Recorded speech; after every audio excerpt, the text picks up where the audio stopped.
Thomas Coram, who in 1739 built a home here for children at risk of abandonment. It was called the Foundling Hospital. Thomas Coram was an ordinary man. He was born in Lyme Regis. His mother died when he was 2. He was sent to work in the merchant fleet at the age of 11. His Anglican faith was profoundly important to him, and he wrote that, "I believe everyone ought in duty to do any good they can."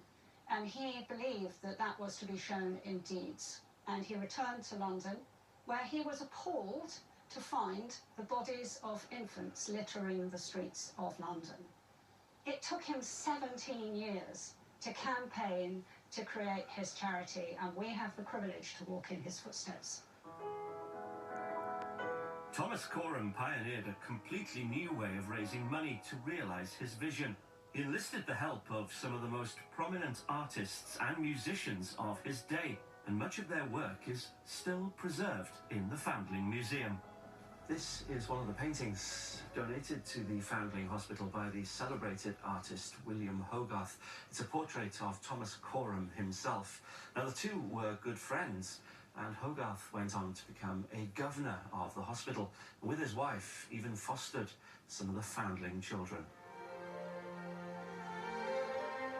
For theologian and adoption campaigner Krish Kandaya, one of Hogarth's paintings is a window into the deep connection between adoption and the Bible. Tell me a bit about the scene that's happening here on the wall. Well, this is a really beautiful and important picture that captures a moment in the Bible. This is baby Moses, who's been rescued from the river where his mum has hidden him to stop the Egyptian soldiers murdering him. And this lady's supposed to represent the princess. She looks very compassionate, doesn't she, with her hand out as well? And I think in one way she represents adopters, that they want to provide for children that are in need and offer them the care and security.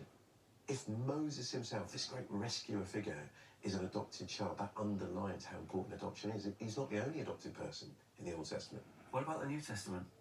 Well, in the New Testament, it gets even clearer, because Christians get to call God Father. Even in the Lord's Prayer, we say, "Our Father."